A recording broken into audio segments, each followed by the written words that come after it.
job. No, but think about it. If this was day one on the job and this is the first thing you see, how does it make you feel? Important, right? Special, more confident, more excited. I'm not just a housekeeper. I'm not just a mechanic. I am a lady or a gentleman. Look at what I'm, about to represent. What else? There's something else in there. Creates value, creates work. Elite. Yeah. It's elite, right? I'm part of something very, very important.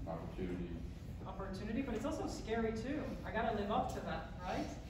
I gotta live up to that. I have to step up my game to live up to that. I don't know if you could hear the song, but the song was very psychologically intended, to use it because, it says, what have you done today to make you feel proud, right? Because it's part of our banner in our culture. It talks about that the mind is like a window, still so many answers I don't know. Exactly what a new employee goes through that. When we do an opening in the back of the room, it's all of us, the trainers, and we're all crying because it takes us back to our first day of orientation. And we change the athletes, the actors all the time. You know why Jennifer Lawrence is in there? She's an elite millennial of her time. Right? So anybody can do this, right? And as the world evolves, we evolve the video, but the message is still the same. It's about what a top 1% does. So after orientation, when they finish orientation, the first person they get together with is their learning coach. So every department has a learning coach, and learning coaches, what they do is they are the right hand and the left hand of the leader. So every department has a learning coach, it's like a departmental trainer, and they'll take that individual for the next month and train them on how to perform their jobs. And their job is to digest orientation with the leader. So the leader is not the one doing all the training, it's the learning coach. All right, it's in an hourly capacity, by the way. That is a champion of excellence for the company, and he does all the training to alleviate that pain from the leader. Those new ladies and gentlemen, they come back to another day of orientation. We call it a third day of orientation. I'm sorry. The third day of orientation, we call it day 21. So it happens within 21 to 30 days. We bring back the same room. So John, if you're the candidate, you come back after 1 month. We reinforce the culture again, but then we do feedback. John, you've been 1 month with the company. Tell me what's going well, what's not going well. Tell me about your training. Have you been trained properly, not trained properly? So the general manager comes back and does that feedback just to make sure that everybody's engaged. So then he goes through a day 80, a day 160, then a day 365. So after 1 year of employment, we do a big celebration. We call it day 365. Within 1 year, they get an anniversary pin, a lion, and a crown. That means that they've been with the company for 1 year. If you see a lion and the crown with 1 sapphire, 5 years, 2 sapphires, 15 years, 3 sapphires, 20 years, with a diamond, 20 years. 25 years with the company, you get this car that you get to stay for free at any hotel for the rest of your life. I got 3 more years to go. So the benefits keep increasing, but day 365, by the way, we call it psychologically rehiring people again. If people give you 1 year, capitalize on that. Because right now, people join organizations and they leave within 7 to 8 months. So all this investment you've made on them, they're taking it somewhere else. So that's why we're so intentional in the first year. Now, to keep them engaged, all right, this is part of our system, not only, by now you know that we repeat and we repeat, we're like Catholic nuns, okay, because we repeat and we repeat and we repeat. But from day 1 of orientation, where our systems come in, from day 1, our ladies and gentlemen get introduced to the most important communication tool that we have in Ritz-Carlton, and it's called a lineup. It happens every day, mandatory, non-negotiable, every property, corporate offices, from the president to everybody else, and we speak the same language every day. Lineup, it's almost like a huddle. It happens at the beginning of every shift, every hotel, corporate offices, every hotel around the world, 42,000 ladies and gentlemen for 10, 15 minutes. And every single day we rotate our culture. So if you think you've heard enough, almost 22 years, you know how long I've heard how many times I've heard the credo? Not the time that I've had to teach it. 22 times 365. I mean, if you're good at math, if somebody here is good at math, you know, do the math. Quite a bit, right? So every single day we rotate our culture.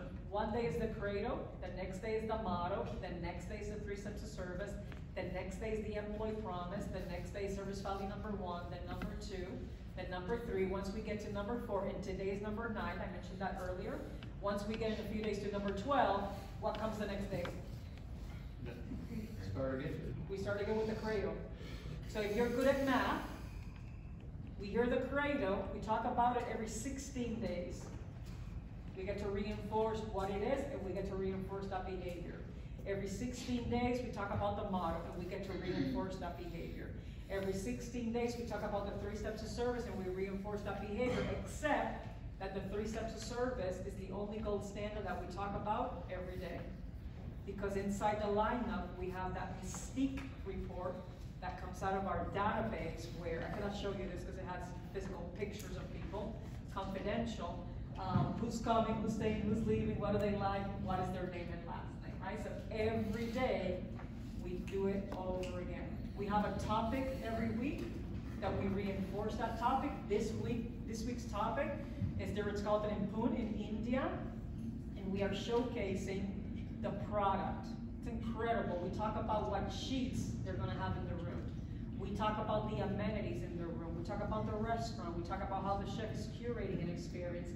And the information is so rich that it's almost like we know exactly what that product looks like, right? That we immerse ourselves in the product, because our ladies and gentlemen all over the world can tell the guests, we have a new hotel opening in India. This is what they're gonna have. So every single day, we are driving behaviors and driving behaviors and driving behaviors. And every single day, we reinforce engagement. So the cover page is the same across the world. So we're speaking the same language. So this is the message all the time from the president, from all the leadership going down. And as you go inside the lineup, we have the Mystique report, and we also do rewards and recognition. We have something very simple. We have many forms of recognition, but the cheapest form of recognition is this, a first-class card, a handwritten note that an hourly can give to an hourly to a manager to an hourly, the president to an hourly. Cheapest form of recognition is in here. Every Monday and Friday, we celebrate a wow story, something that a lady or gentleman did to go up above and beyond their call of duty. Who talked about St. Thomas earlier? You did, yeah. Correct, right? So a story that was featured in a Monday, and Mondays and Fridays, why? Because we want to reinforce those behaviors. We talked about a story that occurred in St. Thomas. We had a family that went to St. Thomas, and they've been going to St. Thomas for, I don't know, 18, 19 years to St. Thomas, but they came back to St. Thomas without their daughter, stage 4 cancer. And think about, right, in our world, we want to provide the power of surprise and delight and make people, feel good. How do you surprise and delight someone that's mourning the loss of their daughter? It's hard, right? So this is where sometimes a process might not be appropriate. St. Thomas is a property that when you go in, there's reggae music, they'll have a rum drink, right, to greet you, people have a good time, the whole thing. Not appropriate for them, right? They're coming back because it is the one place that reminds them of their daughter. So they did a private check-in, checked their temperature, how they were feeling, to see how we can curate an experience for them even in that difficult time. So when they went to their room, this is where empowerment comes in, because we talk about empowerment every single day through the 3 steps of service, right? How do we anticipate their needs? So this gentleman that would always take care of them every year, they knew them very well, had a handwritten note in the room for them, and a gift for them. And the handwritten note started with his condolences, what happened with his daughter, and then it said, I took the liberty of doing something special for you, and I would love for you to open the gift before you continue to read the letter. And in the letter, in the gift, it was a certificate. He had certified the daughter's name with the star registry. You know the people that assign in the constellation and the stars? Yeah, he had certified the daughter's name in the constellation with the star registry. So it was the gift was a certificate of the name, and it was the map of the stars. So in the letter it said, I took the liberty of doing this special for you. I am going to have a private cabana for you at the beach every single day as you have requests every year. But I'm going to keep that cabana at night with a telescope so that you can look at your daughter every single night. What do you think about that? That's powerful, right? Oh. Number one, it gives me chill. I hope I don't get emotional because, you know, premenopause is a thing. I tell you, there's only 2 people in this room that understand that. Well, the rest of you feel it. Number one is powerful, right? That someone would go above and beyond to do that. But think about this. I'm pretty sure all of you have some wow stories within your businesses, right? The power of 42,000 ladies and gentlemen recognizing one individual for that day, but also learning what that person did on that day. I'm sorry, but there's no salary that can motivate me to do a job because of that. And on that day where your wow story is featured, that day you get a personalized first-class card and a gift from the president of the company. That's just powerful, right?